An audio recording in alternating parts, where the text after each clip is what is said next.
Après la première traversée de la mer, les disciples formulent les mêmes questions et étonnements que les gens de Capharnaüm.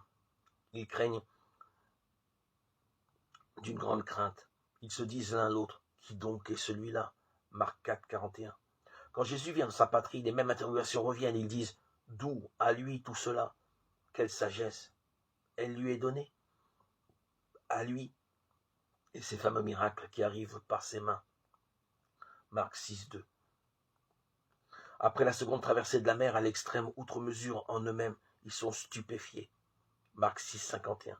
Et après la guérison du sourd mal parlant, tous frappés outre mesure, ils disent, bellement il a fait toutes choses. Les sourds, il fait entendre, les non parlants, parler. Marc 7, 37.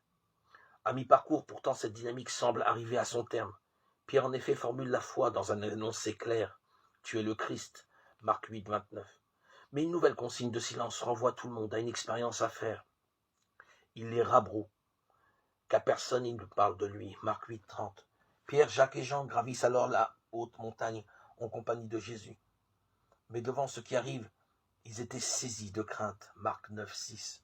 Et quand Jésus parle de la réclusion par laquelle ils doivent laisser passer les riches, ils sont effrayés de ces paroles. Marc 10, 24. Frappés haute mesure. Marc 10, 26. Alors que Jésus est en chemin, ils sont effrayés.